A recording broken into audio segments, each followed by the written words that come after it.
Hey, so good morning, everyone. Thank you for making time on a Monday morning to come and join us.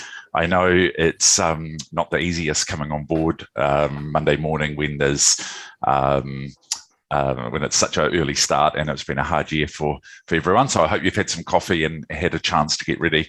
We've got a really cool event planned for you today. So our original intent with this meeting was to try and bring the whole business community back together. We took a bit of a punt in guessing that by the end of November, hopefully we would have some restrictions eased, but look, we haven't been able to do it. So thank you for helping pivot to online. Hopefully next year we'll be able to do something in person. On a positive note, I'm pleased to announce we've raised $1,320 for the Auckland City Mission. And I wanted to have a brief opportunity to tell you about it, but I thought rather than me, we've got Jackie Dillon, who's the GM of Social and Health Services, along here today to share with us. So Jackie, can I give you the mic and give you a few moments to explain the mission's direction and why this is important? Morning, everyone. Nick, sorry, Edwin. Thanks for I've got Nick in the brain after the wrong email, the wrong computer name. Just really, firstly, thanks so much for the opportunity to jump on and have a brief chat and to say thank you. Things have been busy at the mission would probably be a gross understatement. So for those of you who don't know, we work across three key areas: housing, hunger and health, all of which have been significantly impacted during COVID. We have pretty much diverted every service that we have into supporting the transient or street community to self-isolate and to access vaccinations and testing. One of the things that we really want to hammer home is they're as worried as you or I. They're worried for their safety. They're worried for the safety of their whānau. So with that in mind, we've to date conducted over 1,200 vaccinations and thousands of surveillance swabs. The biggest demand that we have coming our way is hunger. So normally on any given week, we'd dispatch something like 450 food parcels. Our highest week during COVID, we dispatched 2,000. Now those food parcels, just so that you're aware, are nothing that you would stand in line to queue for unless you were desperate. At the moment, we're dispatching around about 1,600, but we're coming into the peak time of the year for us, which is Christmas. And to give you some idea of the extent of the need, we expect over Christmas, over the 2 weeks pre-Christmas, that we'll dispatch around about 9,000 food parcels, and they're valued at around about around about $100 each, and thousands of gifts. So I guess this year's been a tough year for a lot of us, but particularly tough for those who aren't housed. On a positive note, we're hoping, God willing and COVID delays pending, that we'll move into our new building back in Hobson Street. For those of you who haven't seen it, it's at 140 Hobson Street. It's a very small 9-storey building, and that will be the home moving forward of our integrated health and social services. But what's unique about that building also is we have 80 apartments on the top 5 floors, and so those will be for those who otherwise wouldn't be housed. So that's about what we're up to. If you've got any spare cash lying around or any unused Christmas presents from last year, please feel free to get them to us. And once again, thank you for all you do in terms of supporting us. We couldn't do what we do without you, and have a great rest of the year and a great meeting today. Thanks very much. Thanks, Jackie. I'm pleased to let you know too, the Radically is running a series of masterclasses next year, and we're donating 20% of all of the revenue from that through to the mission as well. So it's something that we're going to continue to support wherever we can. Thanks so much, Edwin, and we'll talk soon. Have a great day, guys. See you. Cheers, bye-bye. Jackie. Okay, so thank you for coming along today. The purpose of today is that there's lots of organisations out there that we see at the moment who are investing in trying to be more adaptive, which is no surprise given the world that we're in. The word adaptive means lots of different things to lots of different people, but the thread that joins all of it together is uplifting organizational performance through empowering people. So to help with that topic, we're very fortunate to be joined by some great guest speakers today. Dan, did you manage to track Darby down? Is he on the call? Yep, here I am. Good morning. Morning, morning, Darby. Great. Okay, so I'd like to introduce the speakers. First off, I would like to introduce Nicola Richardson. She's the Chief People Officer at Genesis Energy. For those of you that don't know, Genesis has been a pioneer in adaptive ways of working in New Zealand, and they're often one of the companies that other companies come and visit when they're wanting to see, when they're thinking about heading down a similar path. So Nick's played a really key role in shaping the leadership culture and the approach, and she brings some really valuable executive perspective to the session today. I'd also like to welcome Davy Olivia. Davy is the CTO at Jarden. He's an executive leader of large-scale change in enterprises and really believes in the power of culture, people, and technology combined. Davy's well known for his time as the CIO at Westpac NZ, where he led the enterprise transformation there. And then finally, I'd like to introduce my business partner, Dan. Dan's the CEO at Radically, and through the work that he's leading at Radically, he sees a lot of different organizations trying different things to become more adaptive. So he can bring quite an interesting perspective across multiple organizations. Awesome. Gosh, it's a little bit awkward to be like spotlighted, eh? Welcome, everyone. Good to see Davy. Good to see you, Nick. Welcome to the spotlight. Hey, so welcome along. My name's Edwin Dando. I'm the facilitator today. We've structured today into 4 key topics. The first is alignment and the role of the exec. The second is how do we transition to an adaptive organization? What's involved? The third is how do you build internal capability for this sort of change? And then the fourth, we're going to talk around culture and mindset. So we've also switched up the format for the ALC this time. What we've done is each topic is made up of 10 minutes of the panel that I'll facilitate, and then we'll put you into breakout rooms for 10 minutes for you guys to collaborate with one another, meet other people, and share what your thoughts are on the topic. Feel free to take notes as you go. We're not using any whiteboards or Jamboard or anything today. We figured you guys are probably jaded from all of that all year, so we'll keep it really easy. So yeah, let's jump into it. The first topic, alignment and the role of the executive. So maybe Nick, I could start with you. How did your exec discuss whether this sort of whole move to agile and adaptive ways of working was the right thing for Genesis? Kia ora koutou. Good morning, everybody. Thanks so much for having me along here today. Such a broad question to start off with. The honest answer is we didn't. So 5 years ago, we didn't talk about agile at all. We didn't talk about ways of working. We just talked about stepping up our customer centricity. We talked about stepping up our customer centricity by improving our product development and then eventually improving our online presence with our consumers. And we talked about we just had to get better at that. So we didn't even know what agile ways of working really was at that point in time. We just knew that those were the things that we wanted to go after. And so from across the executive team, we didn't really talk about the actual practice. We just talked about the outcomes. And we didn't really need that full executive alignment to achieve what we wanted to achieve back then, because we weren't quite narrow and deep into our customer business to achieve those things. So alignment for us as an executive was sensitive to the scale. So because we weren't scaling across the whole business at that time and we were going deep into retail, we just needed to have leadership and sponsorship for that part of the business to go where we wanted to go. I think the important thing for us is that we've had to continue to talk about, oh gosh, Darby just completely threw me there with like a minion came across my screen or something there. So 5 years ago, I guess my key message is we didn't talk about it, but I tell you what, we're talking about it now. And the reason for that is, as I mentioned, it's sensitive to scale. So we've only been able to go so far with improving our productivity and our level of adaptiveness without now actually bracing and talking across this as an executive.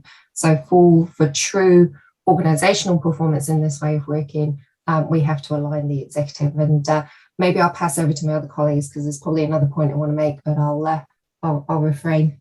Yeah, cool. So in summary, it sort of started for you guys then as bottom up, kind of like you just needed to focus on the customer.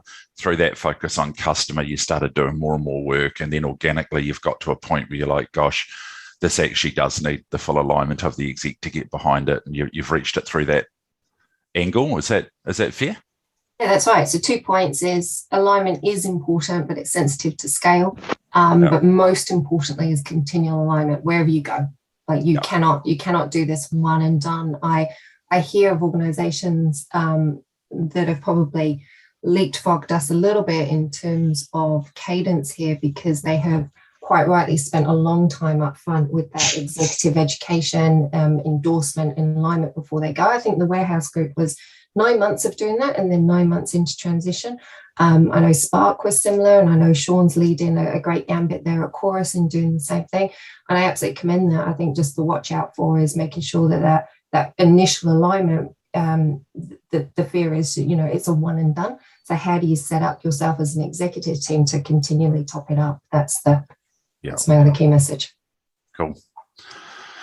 And to you, Davy, what are your thoughts on the topic? So, did your executive decide, hey, this is a move we need to make, or were you more organic? How did that play out at Westpac, or where you are now at Jarden? Yeah, at Jarden, we're in the very, very early stages, so there's not too much to talk about just yet, except to take it back to the very first point that Nicola made, is that the point is not to talk about agile stuff or lean stuff. The point is to understand why it is that you want to take the organization to a new place and how you want to take the organization to the place, not necessarily in terms of the tools and techniques, but how you want that to feel when we get there. And those are really the two magic ingredients for any kind of transformation, is a clear purpose and a sense of, we want this to be a great outcome for everybody, as opposed to what we sometimes see is employing agile and lean techniques to take cost out of a business. Don't know about you, but I don't jump out of bed every morning fully motivated when someone says, hey, we want to cut costs. But if you give me a mountain to climb and a great reason to climb it, and we're going to go there together, then I'll be there all day long. And that's true for large groups and small. The point about education is absolutely critical, but it can't be education for the sake of it. It has to be towards that purpose. In other words, once we've set the purpose and we understand what kind of culture or experience we want in our business, we then need to equip people to take the organization there. And which is why also, I'm very quick to say that dogma is the enemy of learning and curiosity is the defense. And that means that what we want to equip people with tools that they can try and evaluate whether or not those tools, techniques, practices are actually creating the outcome and the experience that we're after. So the entire journey in and of itself has to be iterative. I'm not a fan of the big bang approach. At Westpac, our journey was a 4-year journey, starting with small experiments, starting with how do we want to feel, injecting a couple of different practices, giving people air cover, and then going from there. So it most certainly was not a big bang transformation. I have been a part of the big bang style of thing that has different drivers and different outcomes. Not a fan. I do like iteration, learning, continuous improvement from us getting better at doing these things together. Cool. Thanks, Davy. Dan, and we might have a switch of question for you. Like, you get across a lot of different executive groups, particularly throughout Auckland. What do you see as the role of the CEO in this? Yeah, I think, morning, everyone. I'm actually going to try and speak less. I might just ask questions to Nick and Davy as well, because it's so awesome hearing their thoughts.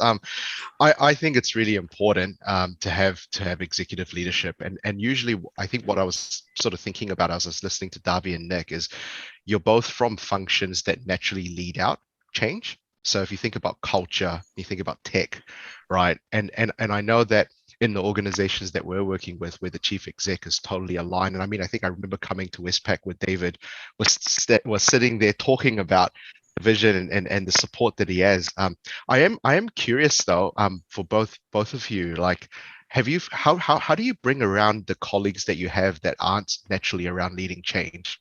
Sort of maybe parts of your business like generation, risk, Davy.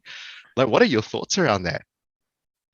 Yeah, so I'll go first, Davy. So my chief exec is just awesome. So he kind of said, I want to go here, And to Davi's point, you know, it was so compelling. Off we went to climb the mountain with him, and you know, that was enough top cover for us to get as far as we needed to go. And we sort of we've now hit the points because we've been iterative and because we've been organic.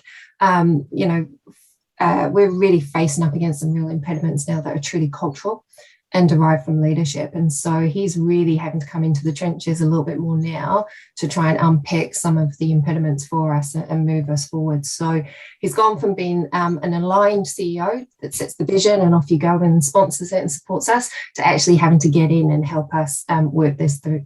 And that is because, and we will talk about cultures and mindsets, it's just so important. And without that unlocking, we can't go any further. And so, you know, the thing for Mark and I now, so Mark England, Chief Exec at Genesis, his role is just so incredibly important. And it's about how does he shape and foster that across his executive team if he really wants to get that organizational performance. So, you know, my note here to anybody who's involved in shaping, coaching, training, hiring executive teams, this must now be part of the DNA of executive teams moving forward. And that's the work of Mark now in supporting his executive team to help them understand that if you want to choose to be more adaptive as an organization, and I would suggest one would for future-proofing yourselves, that you've got to instill this now in each of your executives. And my experience to date in working with my executive team is I get two responses.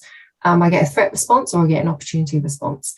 And I might get that. I never say that anybody sits in the middle, because if they're sitting in the middle on this scale, it's passive aggressive. So it's a threat response. And it's the threat because, you know, it's a challenge to if I'm an executive, you know, traditionally, you know, decades of experience and DNA and habits of how I lead. You know, the decision rests with me, it doesn't rest with anybody else. And now you want me to foster empowerment and so that this thing will go faster. Well, what do I have to let go? And doesn't that link to my status and my value as a leader? So it's really challenging. So my experience is that it's creating more of a threat response than an opportunity response. And again, that's where a chief executive needs to come in and set the conditions for a change, to relearn and to retest things. Awesome. Thank you, Nick. Davi? Yeah, I must say I've observed exactly the same responses, and more often than not the passive aggressive version rather than the open threat version, because mostly leaders at that level don't feel safe yet to respond openly or to react openly. What I found helps is to understand where they do come from and to create hooks within the journey that are comfortable for them to say. I had a particular colleague who, he's a very well-known person in New Zealand, so I won't mention his name, but he and I walked a very long journey because he was very uncomfortable with using words like vulnerable and words like safety, you know, because he came from a world where being able to defend and being seen as strong is a very important thing. He really gravitated towards the concept of control, of being able to direct and so we ended up creating some language within the model we were evolving to that allowed him to use the word bookends. And what bookends meant for him was it was the ability for us to create the swim lane, if you will, within which we were going to iterate that was clear for everybody.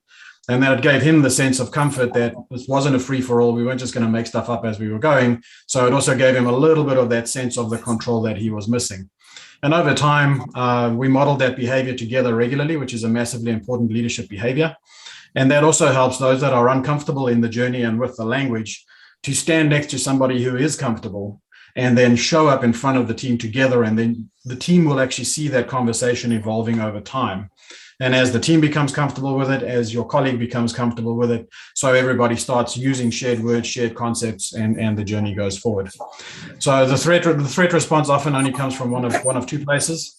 The one is true threat, i.e. I hate this and I never want to do that. Well, that's one set of decisions. The other is I don't yet understand my place in it, and that's a journey that's a road that we can walk together. I might add a couple of thoughts into that as well. And I mean, when it comes to alignment, one of the think one of the best experiences that we've had working with an organization so far has been at the team at Chorus. And I know Sean and a lot of the Chorus team are on the call, but I think probably okay for me to share that. Sean always reminds us that this is their 4th or 5th attempt at trying to take the organization down this path of being more adaptive. And they said, we're not going to fail this time. And one of the things that has been so awesome is the amount of time that JB, the chief exec, and the executive team have spent up front to allow for conversations to be had in a very open and a very facilitative way. And so I know that, JB, Sean, and the members of the executive team, when we started working with them, there were some clear few that were very, very keen in knowing that this would increase the level of performance, but they were very happy to be facilitative with the rest of the leadership team and allow them to explore. And, I think that's really important, that when an organization invests time and effort into moving down the direction of such a change like this, which is actually quite different to, very traditional ways of working, that we allow space for people to really understand it and we don't push it. And I think it's really important as well for the organization to really understand their why. So I know with the Chorus team, what was really important wasn't about changing ways of working or going agile. It was about delivering strategy in a different way. And when we found the why to align the team around, we can't deliver our strategy in the same way that we've used to, everybody started to get really fired up.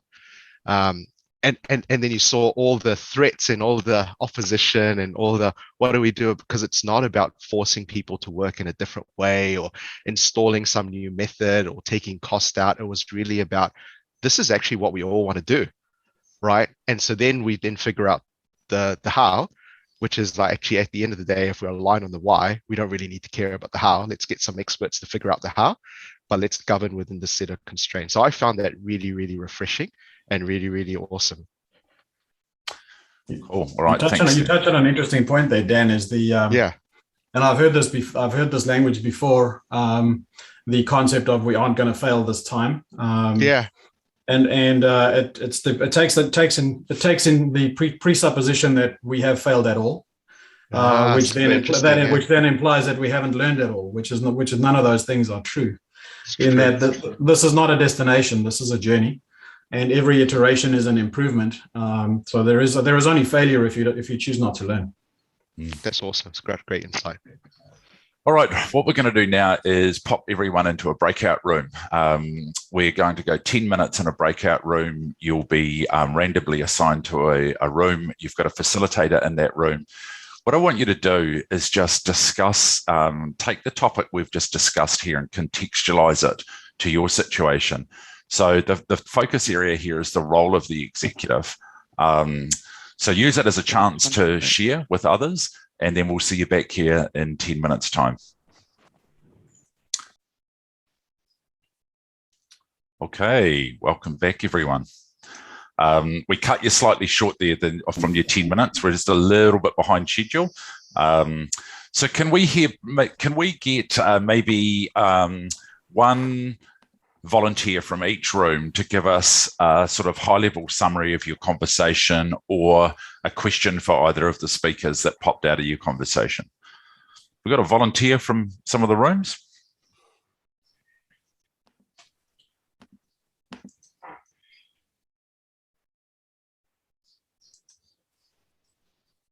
I can go. Kia ora, Vic. Vic's got a hand up. Maybe if we just use the raise hand and then we'll go to the volunteer by that way. Yeah, let's use raise hand function. Kia ora, Vic. Kia ora. So we had a great chat. The sorts of things that came out of us was, where are we? Gosh, my minutes. That we're all in different phases. That there is a reset that's needed with the exec team at some stage in the phase that you are to bring this to life. Important to bring new people to the table to pace. Some of us are using an established organisation, some in startups, so kind of similar but different challenges. Getting the exec team out of the comfort zone is really, really important. And CEOs stepping in to unblock when necessary is also important. So I think my question kind of moving forward would be, how hands-on does the CEO get versus building the capability in the exec team? Yeah, great question, actually. And, we can't not have a conversation around culture. And, and culture is, what you walk behind, walk beside and ignore. And so, I brought in, the concept around the CEO getting in the trenches. But sometimes the CEO is so removed from how the work is getting done. If you can't empower your CEO with the visibility of what's going on, he may imagine how work is, designed. Oh, sorry, hang on. Yeah, apologies. Versus actually how it's getting done on the ground. Then how do you get that visibility up to help people? And it's this fine balance of raising up that visibility without disempowering the senior leadership. And so we've had to craft the opportunities for a community of people that are going to say, actually, we can do this better as a whole team. And we've involved the chief exec in that. So Sam will know. So we have an executive action team. We have an executive meta scrum. And that's set up in order for us to give visibility to the chief exec. And what's really important is how he responds to those impediments. So if he comes down with a blame game, or talks about, this is bad, this has not worked, and is too program, but equally is too passive, then it's about how he sets those cultural tones. And so, we've brought stuff up that's exposed me to say, stuff's not happening well in my shop. I lead the agile practice for the organization. Nick, why isn't this going, so well in your world? We have to foster really open, honest conversations with the chief exec involved. So he's there to learn with us. Because, this is new for him as much for us. And so that's the involvement. It's giving him the visibility and then giving him the safety to respond in the right way as well, and echo that back down the rest of the layers, if that makes sense. So that's what I mean by him being involved. He is actually having to make some decisions for us, but it's more sort of shaping and guiding the way that we need to set ourselves up so we can do it for ourselves. Yeah, I think that's a very important point. And the most successful CEOs in these journeys are the ones who clear impediments and who model the right behaviors.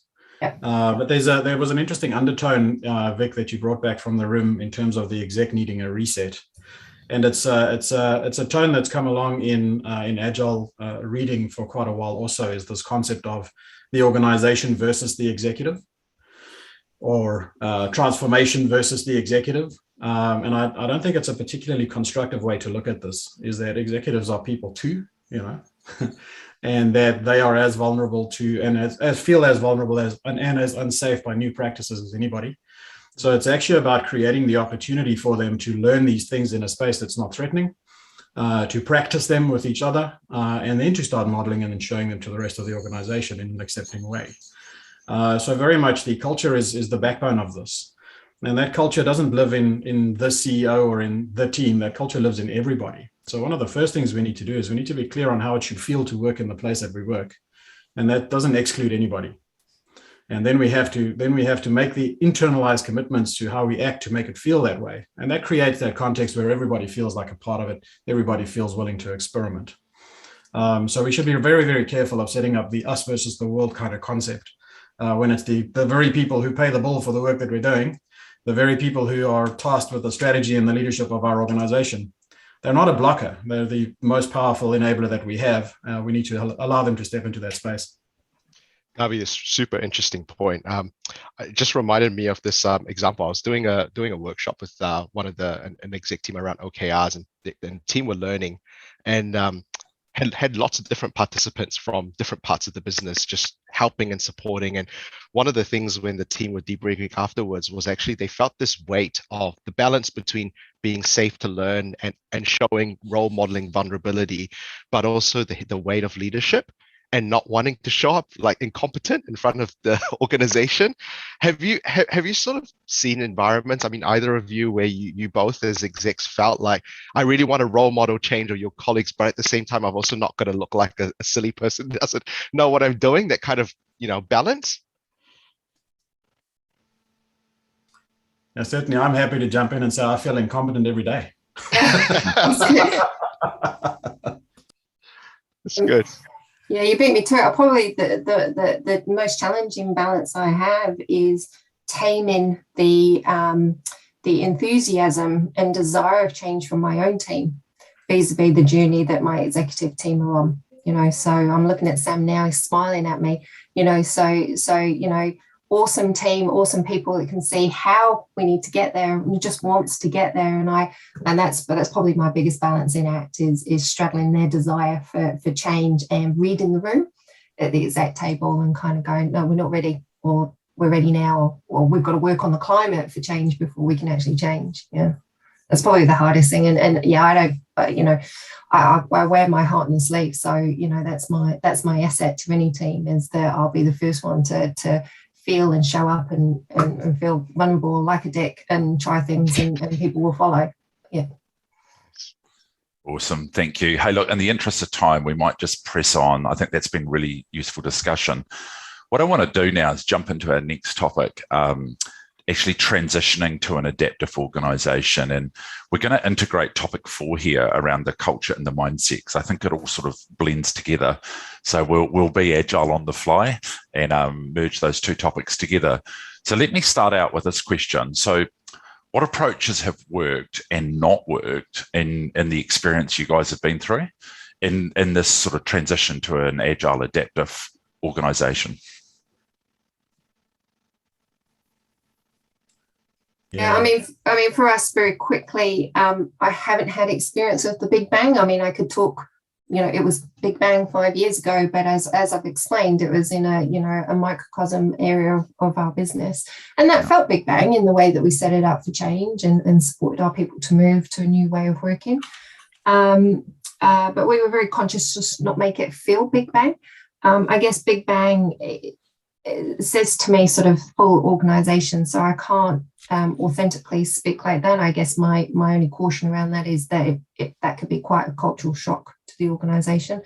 And as Dovi and I have said, it's about setting the conditions for an executive team to be vulnerable and safe to learn these ways of working, to then be able to role model it and lead it out for the organization. And something like a Big Bang, I feel like you're in danger of taking hostages with you that are silent and you don't know, and they come out later in the day. So that's my nervousness around the Big Bang, where we've never gone there because it's so new, because you have to foster and learn so much around new ways of working. That's why we've always gone iterative. So every couple of years, we've topped ourselves up, built more internal capability so that we can step back and look at ourselves and see if we can improve. Sometimes we have done it by ourselves. Sometimes we've had partners involved, like the guys at Radically. But I think, where we sit today now is a iteration with intent. So, we very much have our North Star, but we still set the environment up to say we're going to iterate. This thing is never done. So it's a constant evolution. And the way that we can be satisfied that will be never done is by setting the right impediment forums to take away things and role model culture that we've mentioned before. So to me, the approach of transition is child to the parent of establishing culture. So that's kind of probably where we want to take the conversation. So I'll hand over to my colleagues.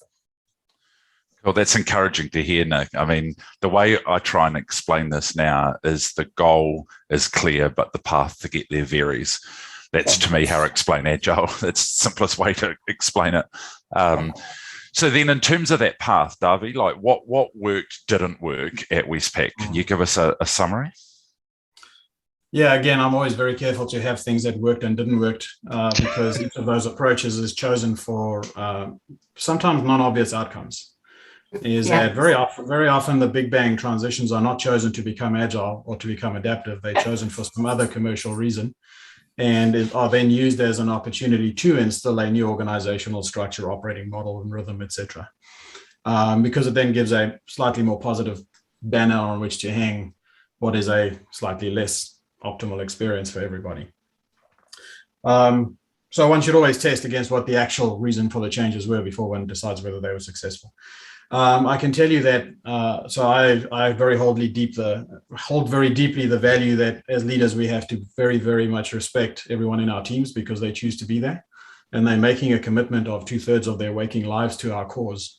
So our first mission as leaders needs to be to create the conditions for everyone to succeed and for everyone to take away some fulfillment and growth every single day when they go home. And that is why it leads me towards the place where I like iterative learning, because it gives everyone an opportunity at every iteration to make up their own minds whether or not they believe, whether they like, whether they enjoy, to give feedback and to help shape the future journey. And that then builds culture, because the minute that people feel and can see their influence on a journey visible and starting to take place in the practices of work, then the whole concept of accountability and ownership becomes very real.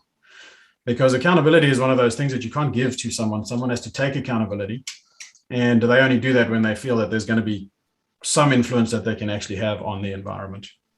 The last thing about big bangs is it's actually an anti-pattern to the adaptive organizations we're trying to create, because our adaptive organizations are all about learning, and big bangs only have one opportunity to learn, and that's when you got it wrong because your assumptions were broken. Yeah, and I think sort of reflecting on this topic, like one of the things that I tend to say a lot is, if you think about the problems that organizations have today, it's actually built up over many decades of grounded in certain ways of doing things that are stemming from the environment that it was operating in. I don't know. So if you kind of rewind back 100 years ago, like the reality is the uncertainty of the environment, external environments that businesses operate in, is not uncertain. You can have a very profitable business running a certain way where you hire resources to manage work and deliver work, and you're extremely profitable. And if you fast forward to today, the reason why there is a certain way that people are used to being managed and used to expecting to manage, and that's because of the past of which we were taught and the past of which organizations have been running. And so, I mean, if you think about a sort of very capitalist way of looking at organizations need to change because they're not making as much money, and because the ways that which they're managing people in the past and the ways that people are used to being managed is not going to be effective for the future.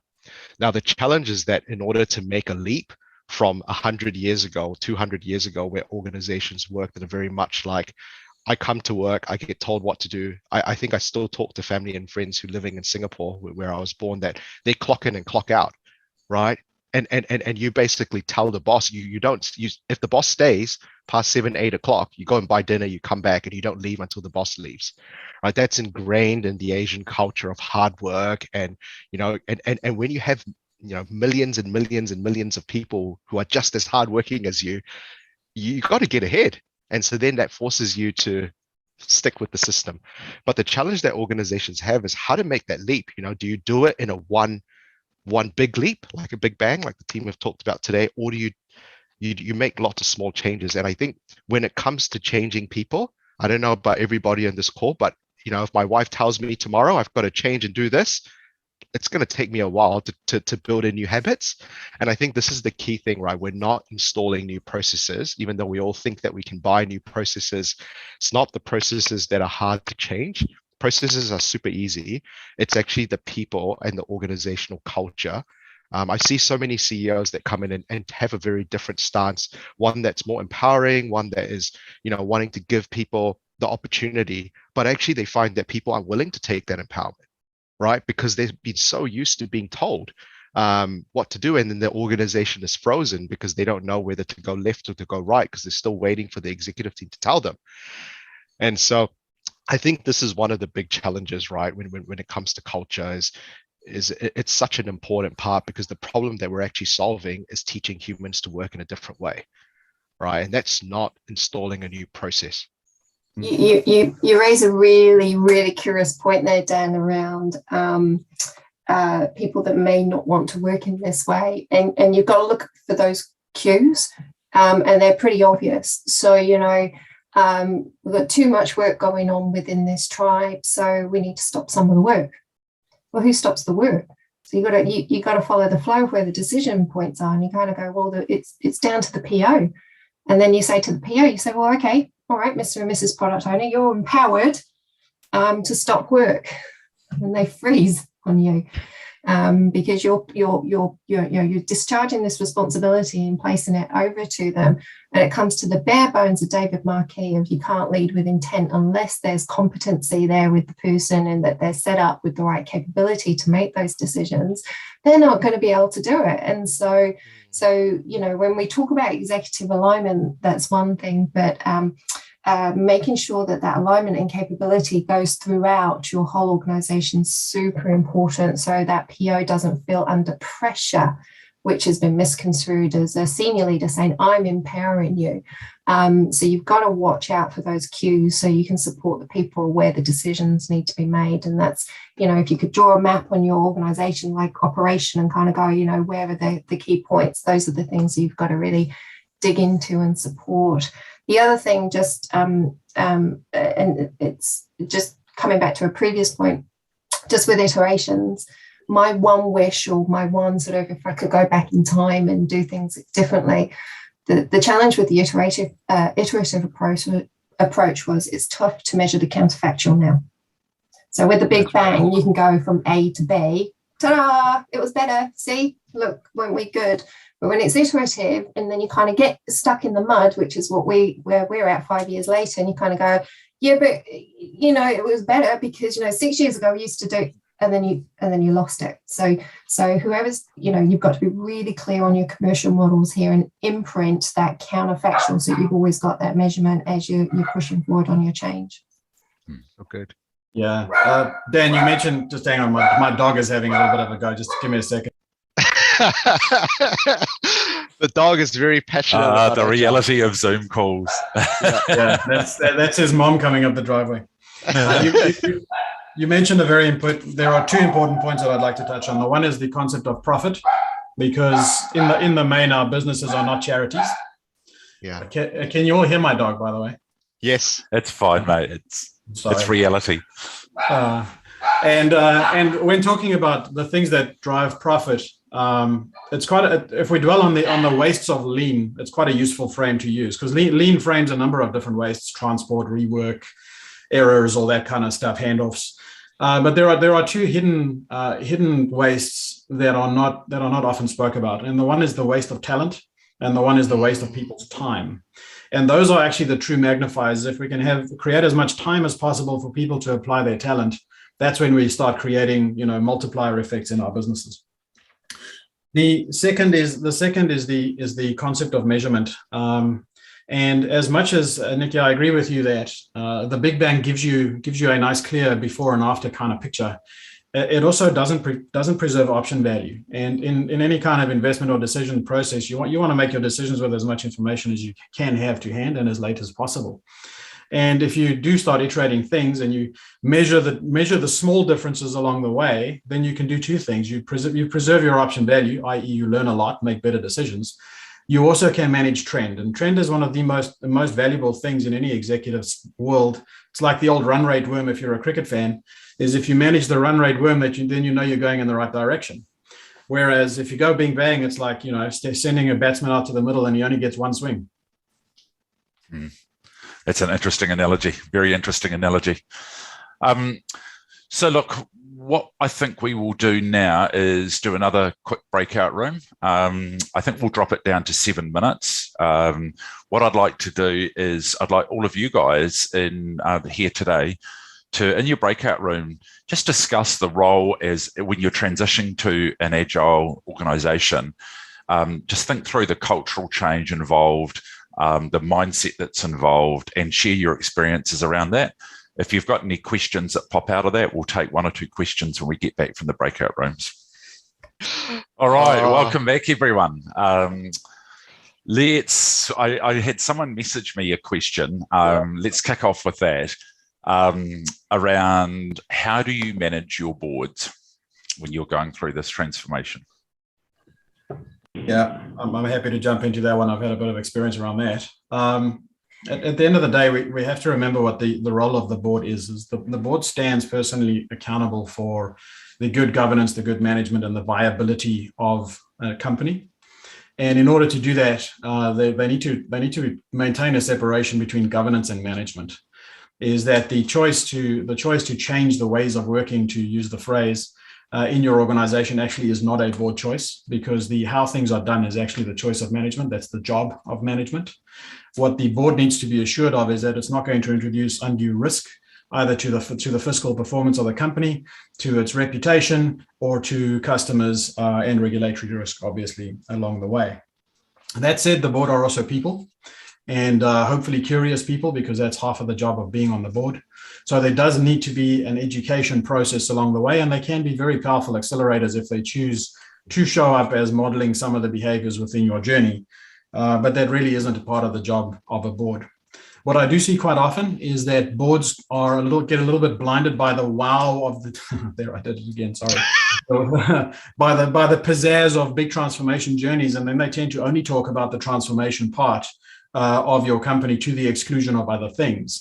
And that sometimes introduces a blind spot in the board, where every conversation they're having in whatever advisory committee they have around this transformation talks about the cool tech or the ways of working change, and not so much about the operation of the organization anymore. So boards need to be very cautious to not lose sight of the fact that their accountability is for the organization running today and the risks and the practices that happen today.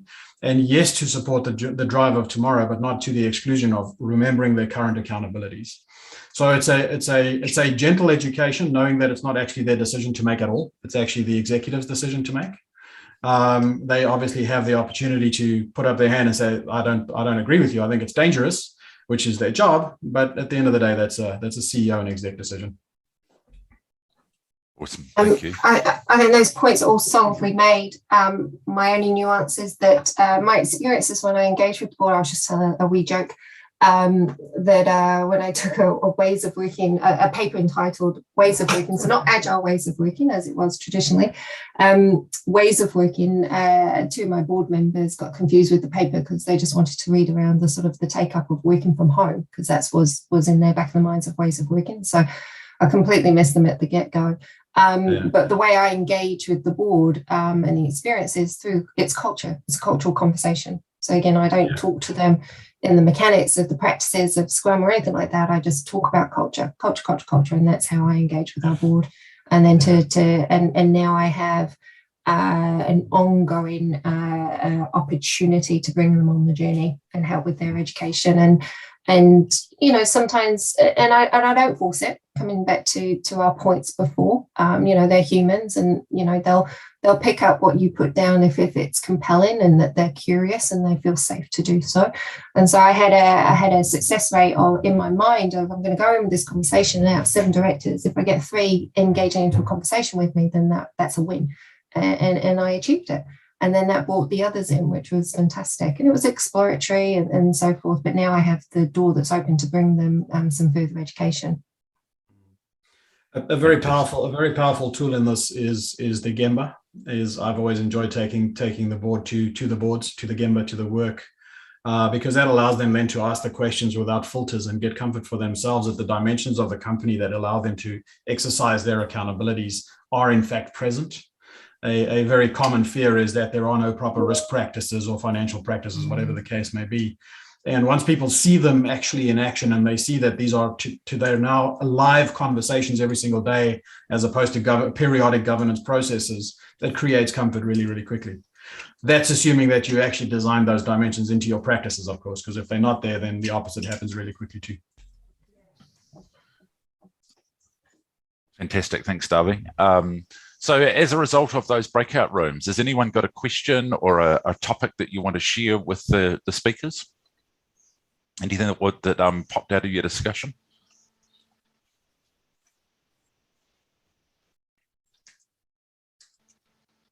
No? Okay, fantastic. We will we'll move on. So our next topic is building internal capability. So I'll start off with a question.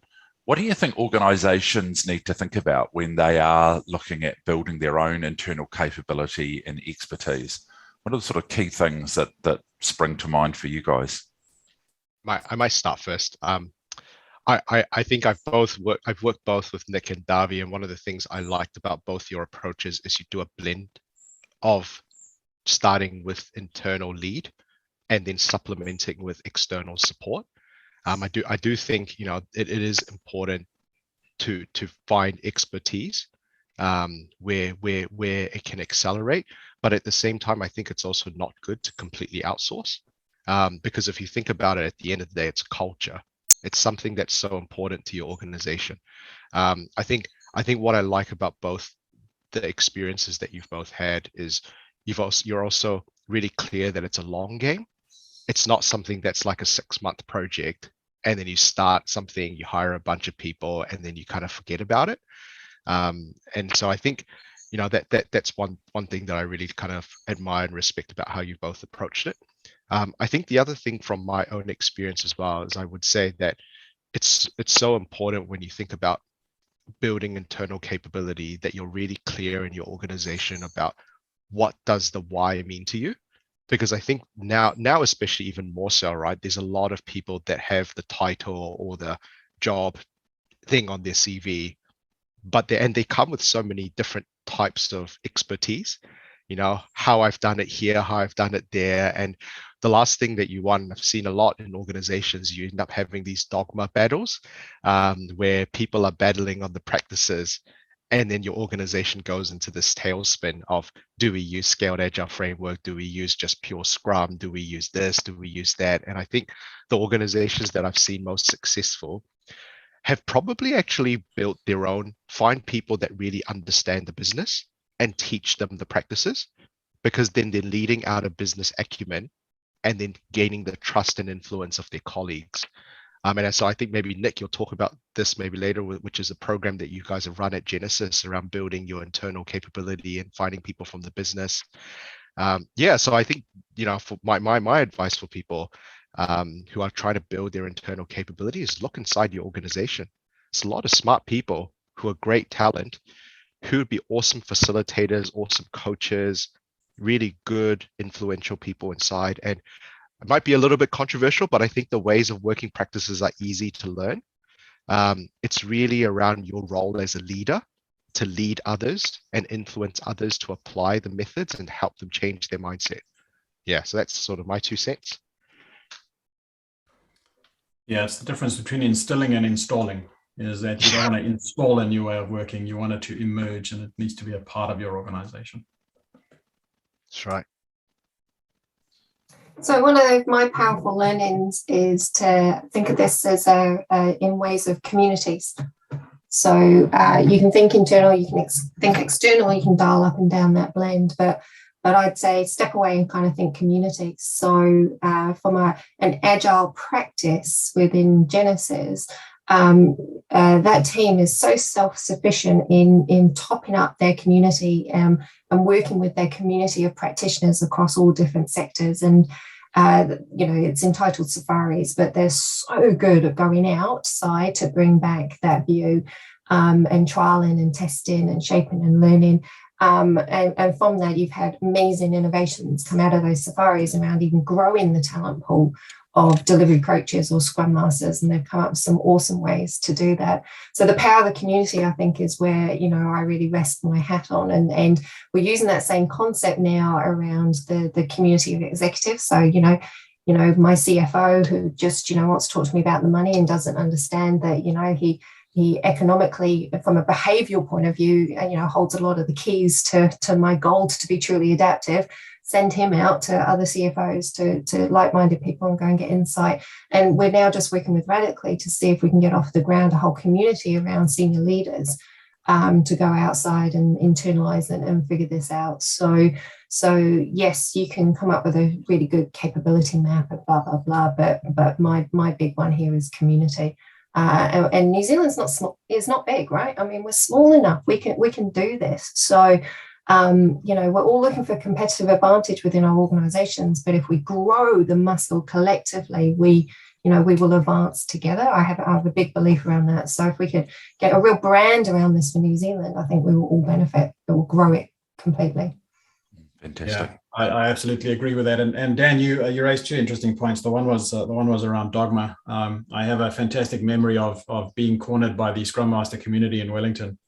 And they sat me down. It looked like an intervention. I had a seat in the middle of a circle of Scrum Masters, and they said, "We need clarity. Are we a safe shop or not?"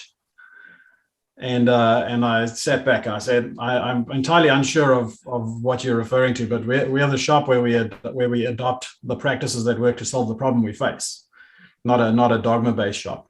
Now, the reason I harp on that a little bit is because we must also be a little bit careful of boxing our current people into what we think are standard roles within agile models, because they're not. Someone the other day said to me, we're hiring for a tribe lead. And I asked the question, so what does the tribe lead do? So, oh, no, it's just a standard tribe lead like you'd see in the market. So I'm afraid there's no such thing as a standard tribe lead, because there's no such thing as a standard tribe, and even the word tribe comes from a single model. So we need to be very, very careful with the dogma.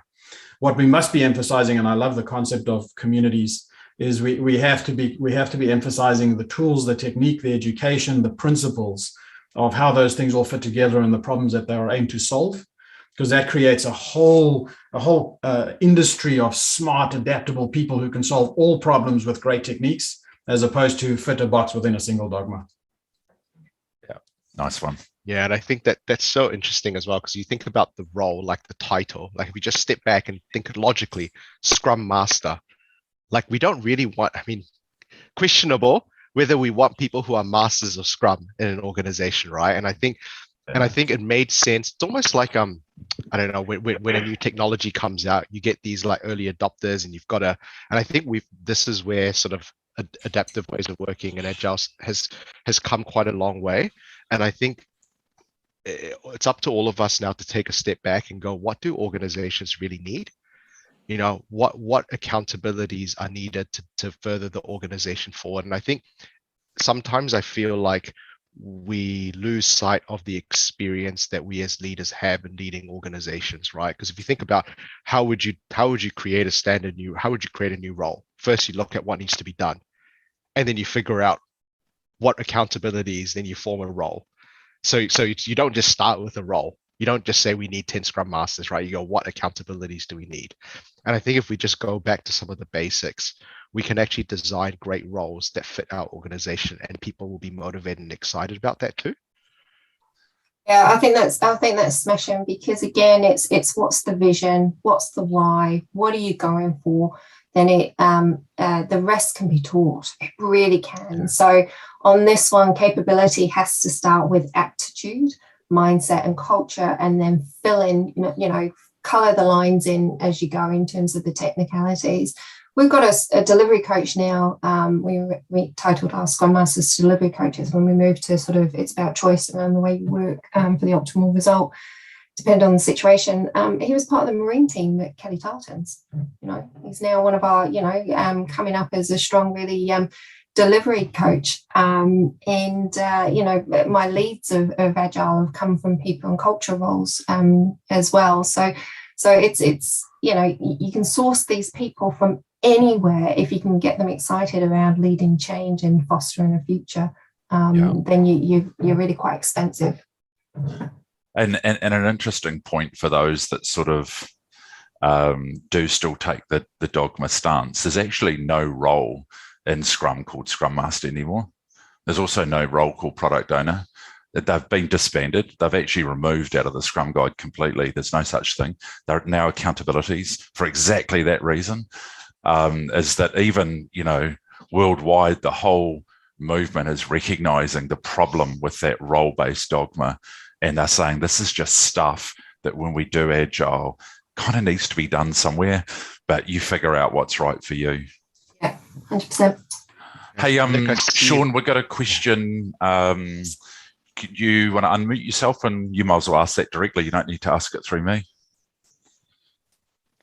Kia ora, everyone. Nick and Dawi, for you both, how do you assess for mindset? Because it's kind of fundamental to all of this. So how are you assessing for mindset? Like deferring to one of my teammates, actually, because he's doing that work for us now. I'm going to ask you. Oh, yes, you go. So how do you assess for mindsets? So we ask in terms of, and capability, by the way, has to transcend your new hires coming in, by the way. So if you're not clear on what you expect coming in, then, you're killing your culture as soon as they're coming in. So we assess mindset. So we have our normal psychometric, Sean. So we're doing a validation study now, and we're correlating with those that we show up with growth mindsets in our organization and how we tested them upon entry. And we're doing that correlation now to see, can we test using our current tools, and what does that look like? So we're just going through that at the moment.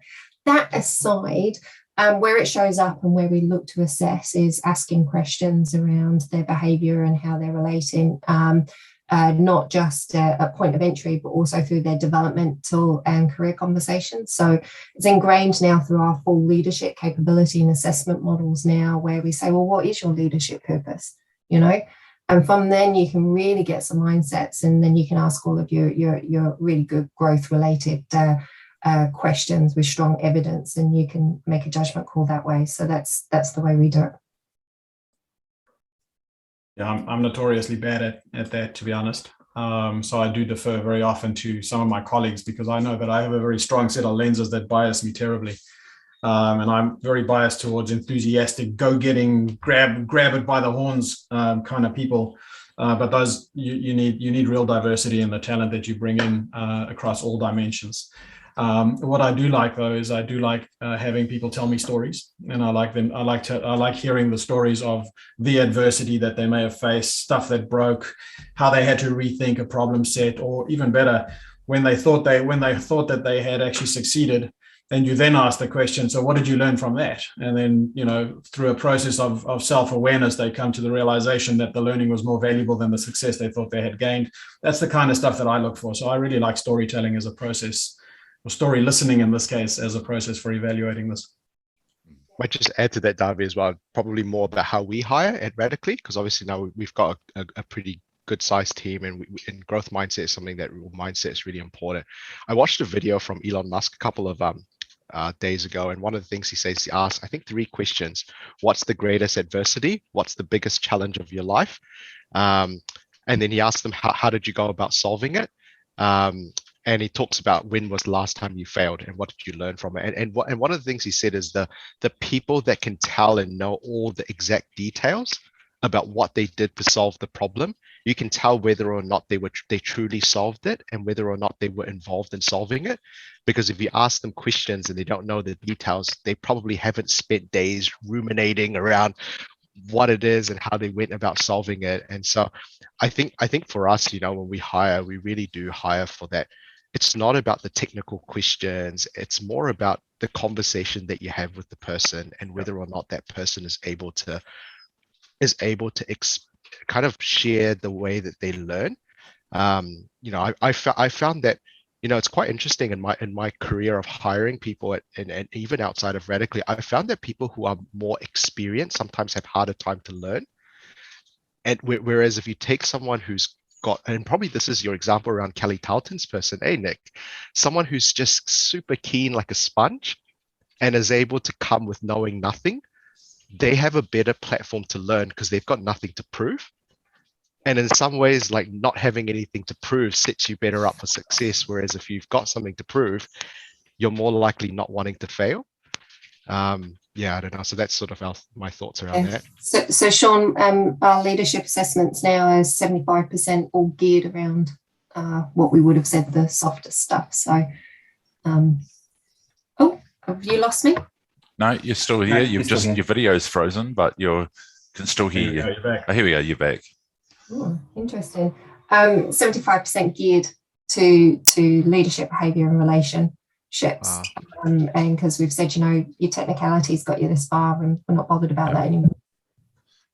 Just to build on Dan's comment, some of the people we've hired at Radically over the years, we do a simulation where they actually show up and have to practice their craft. They have to do a facilitation activity.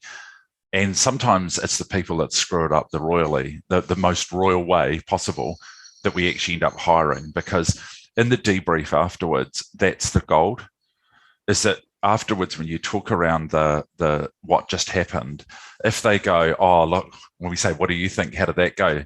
If it's sort of, oh, I think I really didn't do very well in that, and the reason is, and they're really, really self-aware, and they know why they've failed, and they're really, really open to listening and learning, that's exactly what we're looking for. When it's someone who comes in and says, oh, it's because you weren't clear in the instructions you gave me, or they're defensive, or it was because I haven't had enough coffee today, or it's the time of day. They externalize the problem. That's a classic fixed mindset. Whereas if it's what we're looking for is actually, what can I learn from this situation and bring in? And that's, to me, the most important thing. So sort of to emphasize Dan's point, experts often struggle, often goes against them.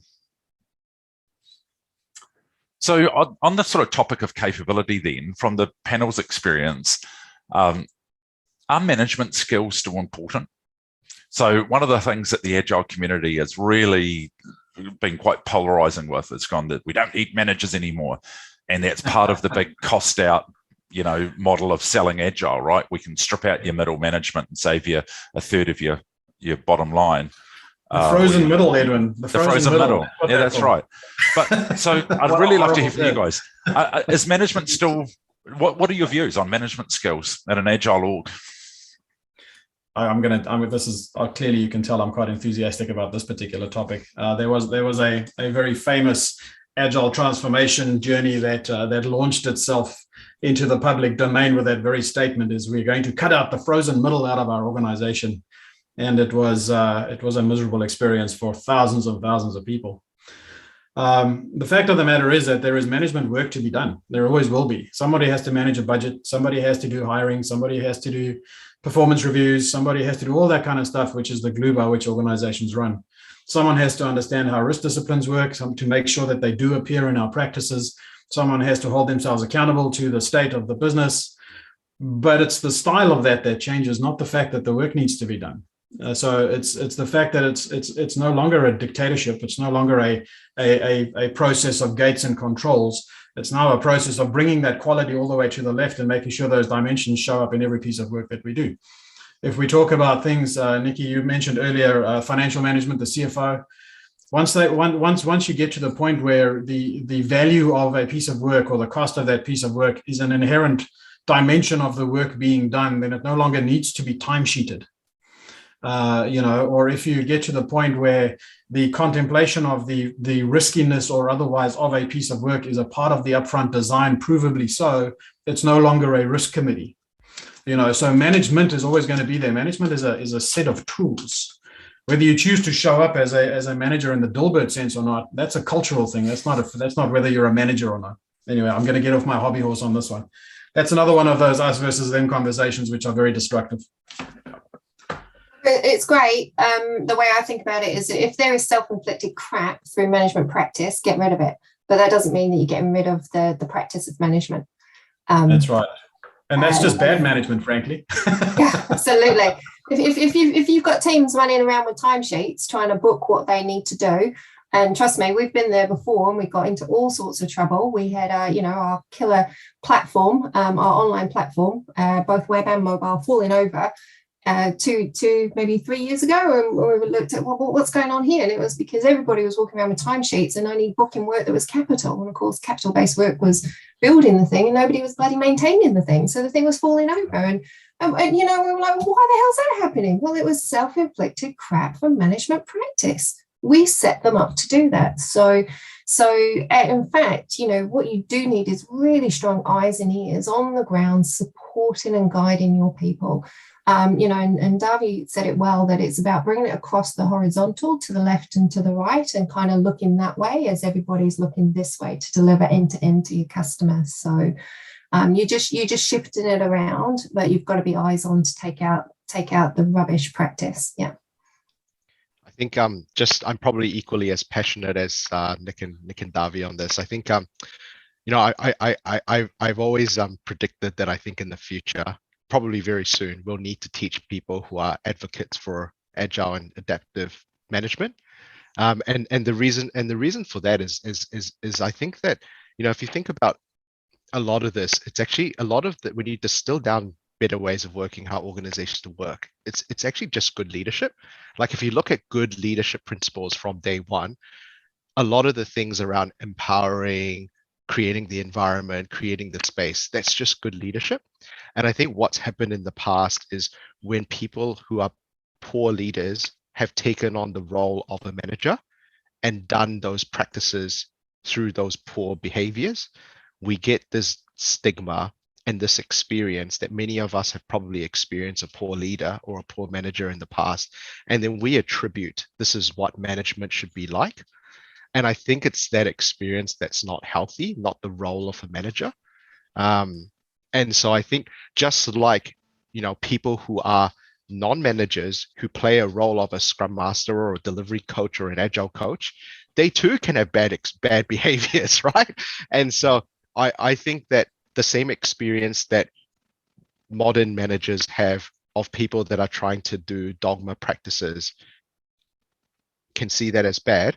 The same thing we have experience of people who act in the role of managers who do poor management practices. And so I think the problem to solve is not to scrap or to label something as good or bad. The thing to solve is how do we instill these things, these good practices that have served the organization well, how do we enact them in a way that is relevant to today's organizations? Yeah, there is another dimension to think about, because the things that we are labeling as bad management practices today are the ones that are formally taught in tertiary education and have been for the last 20 years. Yeah. And until we actually re-equip our tertiary education environment to teach CFOs, to teach line managers, MBAs, etc., things like continuous budgeting, things like budgeting for capacity, not for cost, etc. It's very, very hard for people to understand that this is a good and a safe thing to do, just because the formal system by which their profession is based just doesn't say the same thing. I did a talk at ISACA a while ago, and traditionally the sort of accounting, risk management, auditing community was very skeptical of the agile practices, and rightly so, because they came from a place where we were frankly making shit up on the fly, which is not ideal if you're managing risk or auditing things. And once we did a fairly long whiteboard session on the foundations of current risk practice and just how flawed those were, the number of lies and gaps and assumptions in risk practices today. And it's only once we went through a fairly long, this was a 2-hour session of education, to come back to why the practices that are iterative, that are observed in the work, are actually much safer, that they could come around to the fact that, yeah, actually this makes sense. The question we should ask ourselves is, why are we, as essentially lay risk people or lay financial people, trying to teach CFOs and risk professionals this, when this should be a function of the evolution of their professional practice and their professional education? So good. Yeah. Fantastic. So if we, I just want to steer back towards the culture conversation, because I think that's been a really key thing coming out of today. In your view, what is the right culture, or what is a good culture for an adaptive organization? What are the things that we should be trying to enhance and tease out and develop?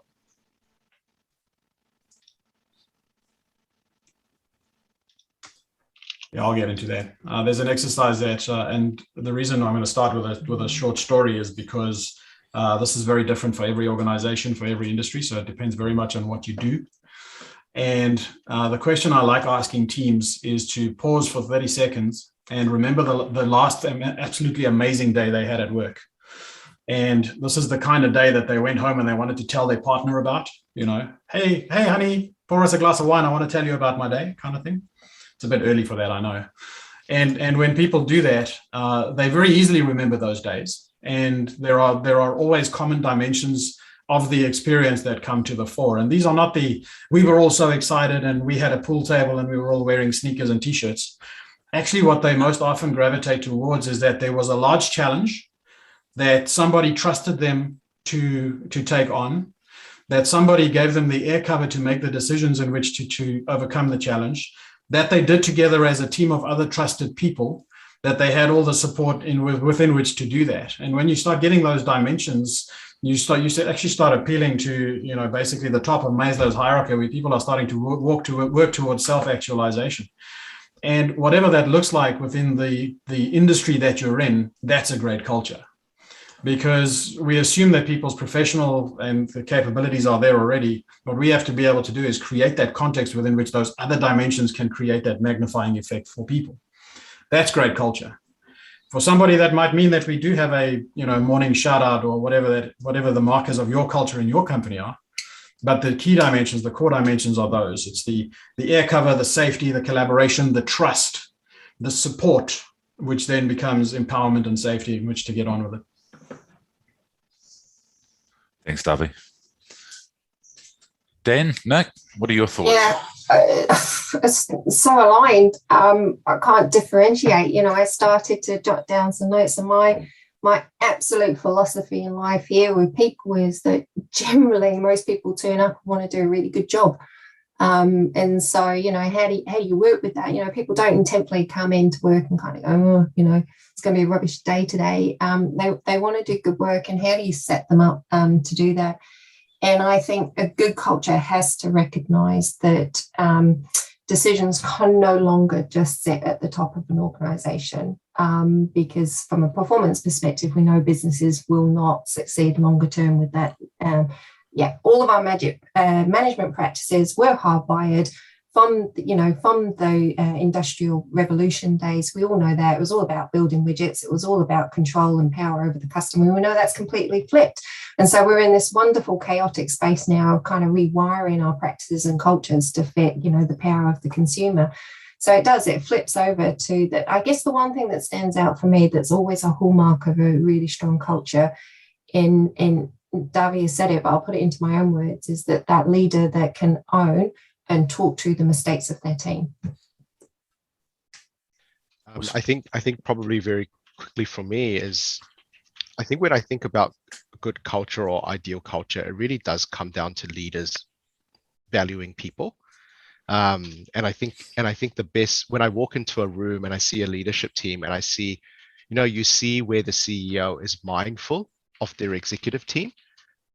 And it doesn't have to be an executive team, it can be another team, right? You see the leader is not there to manage or you can see them, it's very different. They're looking around the room, they're mindful of their colleagues, you can see they understand each of the individuals and they're trying to get the best out of their team. And I think for me, if every leader in an organization, whether you have people report to you or not, can really have that as a principle or a mindset to really value people and curiosity, I think that's a really important part of creating a learning and high performing organization. And it comes back to that saying, which we've probably all heard of: people don't leave organizations, they leave people, they leave leaders. And you think about the stuff that's on that we're things that we're amidst at the moment. Everyone's in a talent shortage, right? Everyone's fighting for talent, right? The people that are going to hang on for talent are the people that people want to work for, right? And so I think for me that's the next challenge for culture. And for me, you've got a much better shot at building that culture if you take the practices that will help you create this people-centric culture. There's an interesting, it's always challenging these paradigms, right? So individual versus team, that's a big one, isn't there, for culture when we talk about ways of working? How do you get that balance right? One of the things that I've learned from my boss is, set up, one of his big mantras is that he likes to set up teams that are highly capable with low ego. And you get a great team, and I've seen it, the recipe, that's a brilliant recipe for success. You really harness a really good team culture. But how do you get somebody really edging over somebody else to really, just drive it a little bit more? How do you get that edge of that individual performance versus the team performance? And there's a lot of literature on this, and I'm open to the gambit here of the wealth of thoughts here. Is that balancing act to me is one I think it is tough to get. Great team, but then who's going to step out and really make a difference for you? That shining star. Okay, I'm going to throw the floor open to the audience to see if anyone's got a question for any of our panelists today. Just take yourself off mute and fire away if you have a question. Or raise your hand on Zoom.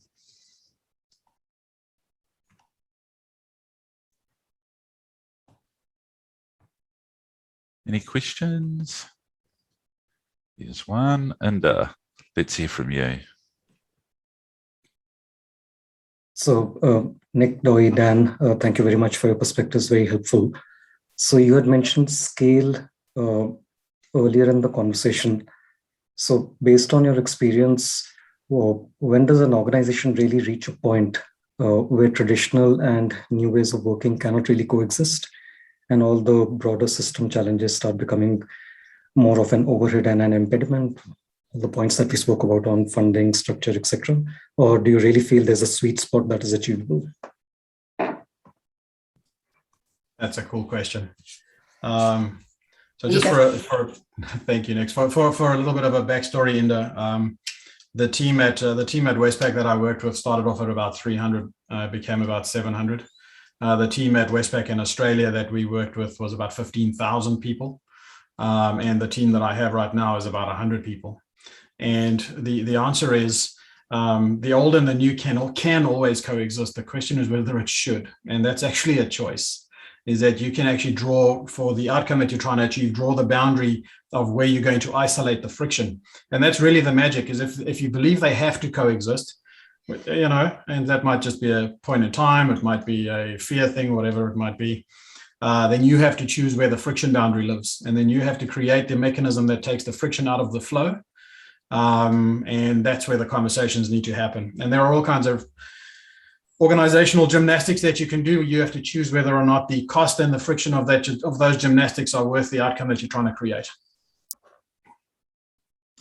Yeah, and I'll just add to that as well. I think the answer probably from me is depends. Again, this is why I think it's so important, like the right solution for the right problem. I think that there are some organizations where it's far better off, where the cost of having two separate styles of working is not good for the organization, and it's easy to make that transition. There are also other organizations where actually trying to completely flip an organization too far will create a lot of chaos and will create not good outcomes. And so therefore, you know, there are translation layers that you can create to translate, just like in software, where you might have a part of the code that's a little bit clunky. I think it's finding the right translation layers that coexist. But I think one thing that should be common, while the practices can be different, we should have one common mindset and one common culture that we should be heading towards. So I don't think the mindset and culture needs to be old and new. I think the practices can be old and new, but we can still do old practices in very good ways, right? I say this sometimes. You take a traditional project manager, you arm them with good leadership and good mindset, they can deliver a better project than an agile project manager who's got poor leadership and bad mindset. Yeah. Yeah. I've seen some pretty good waterfalls, although I didn't like them. Yeah, that's right. But yeah, so you know, when I answer this question, I'm not thinking agile and I'm not thinking waterfall. I'm thinking it, and I'm presenting that this actually is the work of the executive team. So this is where your alignment piece comes in, because this is our job. You know, our job is to make trade-off decisions all of the time to optimize business performance. And so Genesis, we've got power schemes, we've got that corporate piece in the middle, and then we've got our retail business. So three solid pieces and two very distinct P&Ls. We've made a decision today. We're never going to trade off our capital allocation across those two businesses. We're never going to trade off the capital we need to keep our people safe, you know, the intakes and our power schemes versus, you know, the online platforms with our consumers. So we already start to devolve. So as soon as you're talking about ways of working, I think you're already in the gambit of we're starting to make trade-off decisions here. And that's where, you know, this is where the exec needs to understand, you know, well, what are we trading off here? So Nick, I own the principles of organizational design. You know, am I gonna run two systems here of ODate? What does that mean for the organization? Compensation, performance management. This scales across the organization, and I have to work out what's going to be principle based that can scale up and down to the different parts of the business, or what's going to be uniform and we're going to do it this way, and that's our work to be done. So I would say that the point is always there. It's just, you know, you have to just keep working at it. Wouldn't it be lovely if there was a simple organization design and model that you could just plug in? But it's just so far from reality. It's always about inspecting and adapting and finding what's right for you, right? Okay, next question. I think it's Erica. You're just showing up as E. Brooks. That's me. Is that you? Sorry, I already promised Erica in the chat that I would let her to go next. Yeah, sorry, Marlena, I should have coordinated that better. So, Erica, can I get you to ask your question? Sure, thank you. Yeah, I'm curious. So during change, how do you best support a large number of people within any organization that are moving from a place of real expert mindset? And so change is actually quite challenging and scary for them. How do you best support that? Because it will naturally, in order for them to transition well, it's going to be challenge them with some sort of personal growth and self-reflection. How do you best support that when it's a large number of people within your organization?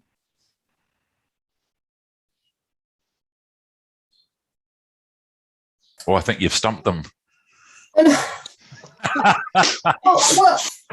was going through my mind is, sorry, so Erica, what was going through my mind is that there's still a role for specialists to do their specialist work. And that's the thing about ways of working. It's about have choices around the way you want to set up your teams to deliver together. So, I've got engineers, right? And they're highly specialist, and they design their work in a foolproof way where they, they've designed it all up and then they go and execute. Oh, there's no way I'm going to mess with that, because that is a proven method of way of working to deliver the results for them. And then when it comes to sort of my product development teams, well, they can go out with MVP, they can test, learn, and iterate. So I don't see any of this in conflict. It's about rising above it so that you can understand where you make those choices.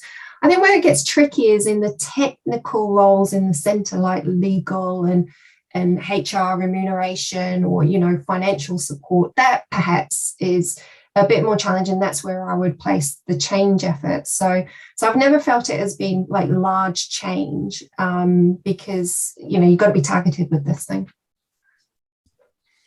Yeah, that's right. And it's important to understand the problem to solve here is I don't think any of us is in the business of building an agile. So the experts that we have are experts in the work that they do. And the techniques and the tools we're talking about here are to remove the friction from doing that work. And when you position this as being the ways in which they can cut the organizational BS from around their expertise, then it becomes a very attractive thing to be thinking about. I've had many debates with engineers over the years, specifically civil engineers, and they'll tell me that you can't iterate a bridge, and they're right. So what you don't want to do is mess with their profession. Sorry. You're not messing with their profession. All that you're doing is taking the organization's friction out of it. I guess maybe where you were coming from with your question, Erica, is, it's coming back to that threat response around the offer that I bring in my technical expertise, and you're asking me to be something different. And what does that look like? So when you're doing that at scale, it comes back to test, adapt, test, learn, adapt, don't go big bang, let people go at their own pace. There will be a natural position, for you to blink first or they blink first, but give them enough runway to adapt in the meantime. So there's no one size fits all with this thing. This is where, as senior leadership groups, you have to be really skilled in the whole system. So you can make these connections, so you know where things are going fast and things are going slow, and you might be okay with that for whatever reason, but you've got to be able to connect the systems up in your mind. Yeah. You also, there is another side to it, is that you also need to be equipped to smell the BS when it comes. So I come from a software background, and some of my software engineers in particular domains used to love telling me that you can't do this or that on a mainframe, or you can't do this or that. And frankly, if you're also an expert in that space, that's BS. But remembering that what you're challenging is not their technical expertise. It's only the way we work and the friction in the process. So good. I think the only thing I'll add, because I think kind of covered the topic, is I think link back to the why. Be clear. I think both of you really clear around the why. It's not about installing Agile. It's about helping people do work in a way that serves them, better for them. And then I think storytelling. It's getting the why really clear, telling the story as a leader, and not letting that story bottleneck on you. I think I remember, Davi, one of the challenges that you set to your LT at the time was, in X number of months, I don't want to be the person telling the story. You've all got to tell the story on your own. And I thought that was really cool. All right, let's sorry, Arian, let's hear your question. Okay, I actually want to revisit the area of the role of the boards. Aren't we leaving the boards behind in our thinking? I'm really worried that we see it too much as an organizational concern while they're putting the guardrails in place for the organization. So they should be part of the journey. How do we make that happen? Yeah, don't misunderstand what I said, Arjan. Is my intent wasn't to imply that we leave them out of the journey. It's just that the way the organization works internally is not a board decision.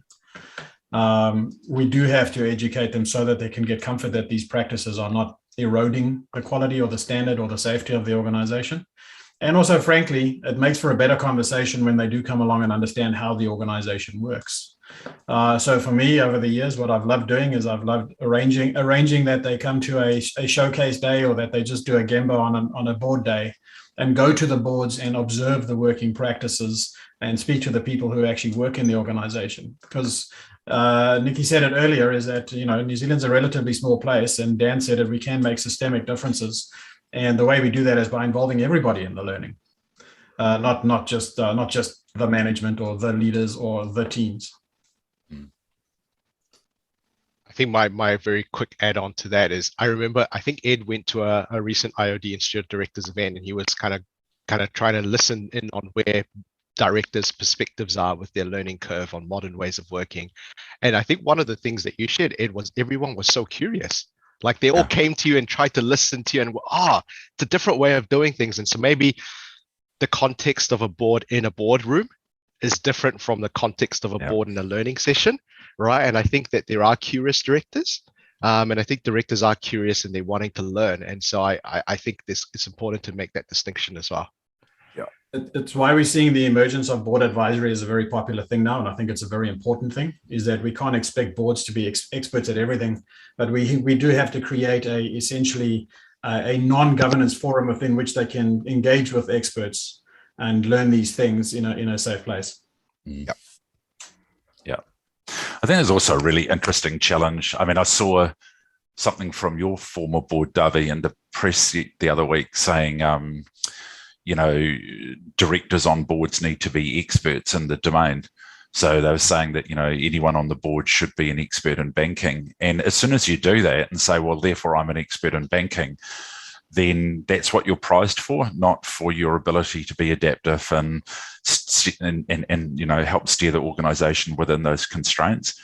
And I think it sends a real mixed message to directors, to be honest. It sort of you know, pigeonholes them to their industry for the rest of their lives. Yeah.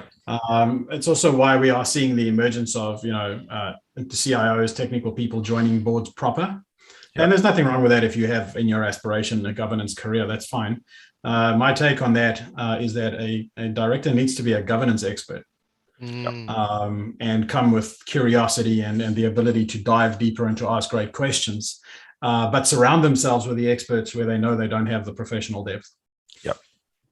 Yeah. Fantastic. Hey, look, I think we're going to draw today to conclusion now and close out.